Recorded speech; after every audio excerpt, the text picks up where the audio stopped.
तो दोस्तों अब सब लोगों को पता ही होगा कि भारत अमेरिका के engine manufacturer company general electric के साथ कई सारे डीलों के तहत आगे बढ़ रहा है। एक तरफ जहां पे जनरल इलेक्ट्रिक के द्वारा भारत को तेजस मार्क 1 और मार्क 1A एयरक्राफ्टों के लिए A404 इंजनों को सप्लाई किया जा रहा है, तो वहीं पे दूसरी तरफ तेजस मार्क 2 AMCA और ट्विन इंजन डिगवेज फाइटर एयरक्राफ्टों में इस्तेमाल करने के लिए भारत के द्वारा जनरल इलेक्ट्रिक कंपनी से ही मेक इन इंडिया और ट्रांसफर ऑफ टेक्नोलॉजी के अंतर्गत A414 इंजनों को भारत में निर्माण किया जाना है। तो वहीं पे कुछ मीडिया रिपोर्टों में अब यह भी दावा किया जा रहा है कि जनरल इलेक्ट्रिक के अलावा अमेरिका के दूसरे कंपनी मतलब प्रिटी व्हिटनी के साथ भी भारत अब जेट इंजनों के समझौते को आगे बढ़ाएगा। बेसिकली दोस्तों यहाँ पे मदानी ग्रुप का जिक्र किया जा रहा है, जो कि प्रिटी व्हिटनी के इंजनों के कई सारे कंपोनेंटों को निर्माण करना चाहता है और कोलैबोरेशन के अंतर्गत इसके सप्लाई चेन में जुड़ना चाहता है। दोस्तों मीडिया रिपोर्टों के मुताबिक भारत के स्टेट ओन कंपनी मिश्र धातु निगम लिमिटेड अमेरिका के इंजन मैन्युफैक्चरर प्रिटी व्हिटनी के साथ फिलहाल इस बात को लेकर डिस्कशन कर रहा है कि किस तरीके से मदानी ग्रुप अमेरिका के इस कंपनी के इंजन मैन्युफैक्चरिंग सप्लाई चेन में अपने आप को जोड़ सके। बेसिकली मदानी ग्रुप कई तरीके के अलग अलग हाईटेक मटेरियल के ऊपर काम करता है, जिससे कि कंपनी के पास फिलहाल ऐसा स्कोप है जिसका उपयोग करके इंजनों के कई सारे कंपोनेंटों को तैयार किया जा सकता है। अब दोस्तों फिलहाल ये नेगोशिएशन चल ही रहा है, तो इसलिए ये कंफर्मली नहीं कहा जा सकता है कि अगर डील हो जाता है तो मदानी ग्रुप की तरफ से प्रिटी व्हिटनी के इंजनों के कौन कौन से पार्ट्स का निर्माण किया जाएगा या फिर कौन कौन से इंजन के सप्लाई चेन में ये मदानी ग्रुप जुड़ेगा। पर माना जा रहा है कि यहाँ पे मदानी ग्रुप के हाथ में काफी बड़ा डील हो सकता है, जिससे कि एक तरीके से हम कह सकते हैं कि आने वाले समय में भारत प्रिटी व्हिटनी इंजनों के भी सप्लाई चेन में एक महत्वपूर्ण भूमिका निभा सकेगा। वहीं पे दूसरी तरफ प्रिटी व्हिटनी जैसे अमेरिकी कंपनी को अगर देखा जाए तो ये कॉमर्शियल एयरक्राफ्ट इंजन मार्केट में करीब करीब 35% तक अपना पकड़ रखता है। मतलब अब एक तरीके से कह सकते हैं कि दुनिया में इंटरनेशनल कॉमर्शियल एयरक्राफ्टों के लिए जितने भी इंजनों का सेल होता है उसमें सबसे बड़ा जो हिस्सा है वो प्रिटी व्हिटनी जैसे कंपनी के पास ही है, और इसे फिलहाल दुनिया का दूसरा सबसे बड़ा इंजन मैन्युफैक्चरर भी कहा जाता है। हालांकि अगर प्रिटी व्हिटनी का सर्विस को देखा जाए तो ये कॉमर्शियल एयरक्राफ्टों के तरफ अधिक है। पर दोस्तों यहाँ पे अगर प्रिटी व्हिटनी कंपनी के साथ मदानी ग्रुप का ये जो डील है ये फाइनलाइज हो जाता है तो नो डाउट इससे मदानी ग्रुप के साथ साथ भारत को भी काफी अधिक बेनिफिट मिलेगा, क्योंकि एक तरफ जहाँ पे इस डील के बाद मदानी ग्रुप प्रिटी व्हिटनी के एक बहुत बड़े सप्लाई चेन के साथ जुड़ जाएगा, जो कि दुनिया के सबसे बड़े सप्लाई चेनों में से एक है। तो वहीं पे दूसरी तरफ भारत अपने खुद के इंजनों के डेवलपमेंट का प्रयास कर रहा है, तो ऐसे में ऐसे जो सप्लाई चेन है ये भारत के इंजनों के डेवलपमेंट में भी आने वाले समय में मदद करेगा। ऊपर से दोस्तों अमेरिकी इंजनों को आने वाले समय में काफी बड़े मात्रा में भारत में निर्माण किया जाना है, और इसके लिए भी एक प्रॉपर सप्लाई चेन को भारत में तैयार किया जाना है, और इसमें भी अगर मदानी ग्रुप का मदद लिया जाता है तो नो डाउट प्रिटी व्हिटनी का जो एक्सपीरियंस है वो मदानी ग्रुप भारत के सप्लाई चेन को तैयार करने में भी इस्तेमाल कर सकेगा।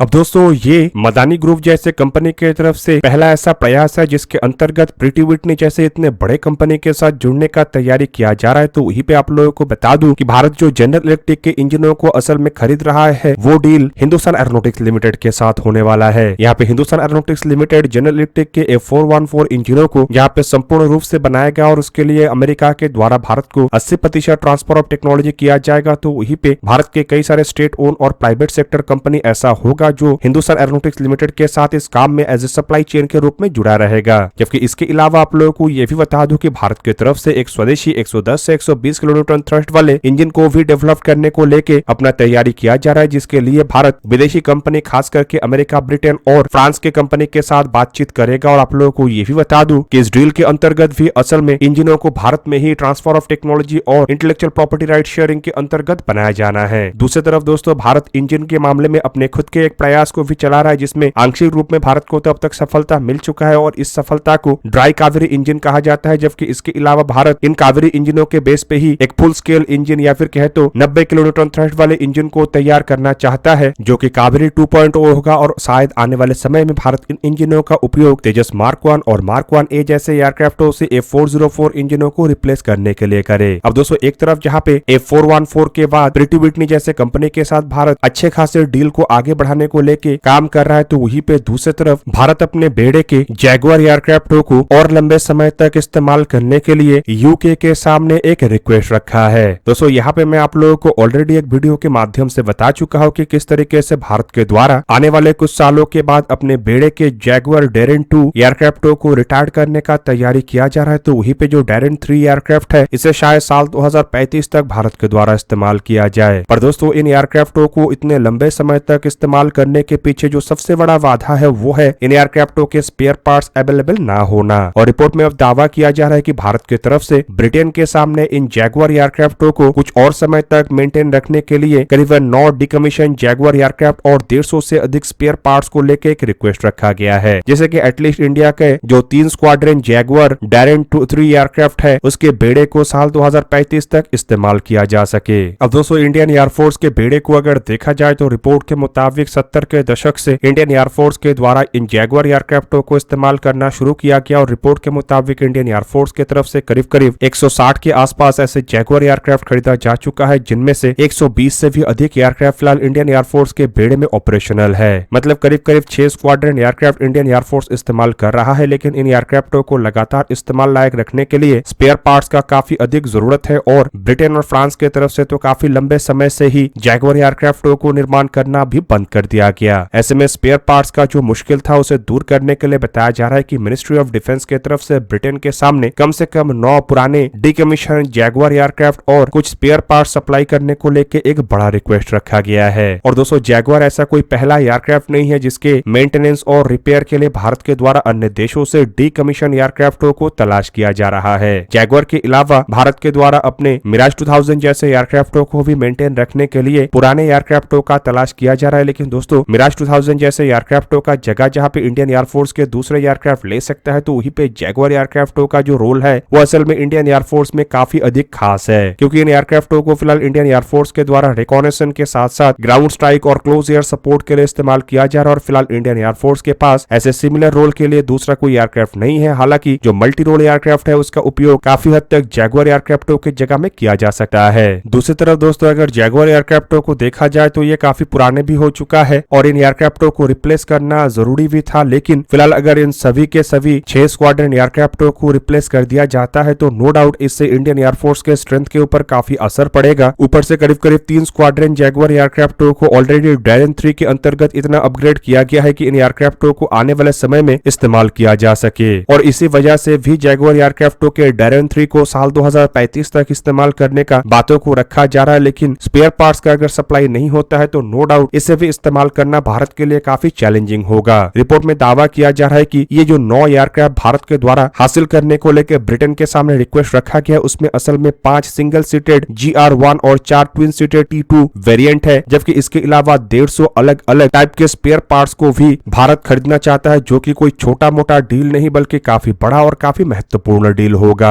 हालांकि दोस्तों इससे पहले भी भारत के सामने पुराने जैगुआर एयरक्राफ्टों को खरीदने का एक सुनहरा मौका तब था जब राफेल एयरक्राफ्टों के डील के बाद फ्रांस के द्वारा अपने बेड़े के करीब करीब पुराने या फिर कहे तो डिकमीशन 31 जैगुआर एयरक्राफ्टों के एयरफ्रेम, इंजन और स्पेयर पार्ट्स का ऑफर भारत के सामने रखा गया था। हालांकि दोस्तों इन एयरक्राफ्टों को तब तो डायरेक्टली इस्तेमाल नहीं किया जा सकता था, लेकिन एटलीस्ट इन 31 एयरक्राफ्टों का इस्तेमाल करके भारत अपने बेड़े के इन एयरक्राफ्टों को मतलब जैगुआर एयरक्राफ्टों को लंबे समय तक मेंटेन कर सकता था। पर कुछ कारणों की वजह से भारत के द्वारा उस डील को आगे नहीं बढ़ाया गया। पर अब भारत के सामने फिर से एक बार मौका है जिसका इस्तेमाल अगर किया जाता है तो नो डाउट जैगुआर एयरक्राफ्टों के बेड़े को काफी अधिक सपोर्ट मिलेगा। वहीं पे दोस्तों आप लोगों को ये भी बता दूं कि भारत, फ्रांस और यूके के अलावा जैगुआर एयरक्राफ्टों का उपयोग ओमान, नाइजीरिया और इक्वाडोर जैसे देश के द्वारा भी किया जाता था और फिलहाल इन एयरक्राफ्टों का उपयोग केवल मात्र इंडिया ही कर रहा है और ये इंडियन एयरफोर्स के बेड़े के MiG-21 एयरक्राफ्टों के बाद दूसरा सबसे पुराना एयरक्राफ्ट है। दोस्तों आप लोगों को क्या लगता है कि जैगुआर एयरक्राफ्टों को मेंटेन करने के लिए भारत के द्वारा जो पुराने 9 एयरक्राफ्टों को खरीदने का बात कहा जा रहा है, क्या ये इंडियन एयरफोर्स को आने वाले समय में मदद कर पाएगा या नहीं? कमेंट करके अपनी राय अवश्य दीजिए। दोस्तों आज के इस वीडियो को यही पे ही करते समाप्त। किसी और एक दिन किसी और एक वीडियो में मिलेंगे, तब तक के लिए जय हिंद, वंदे मातरम।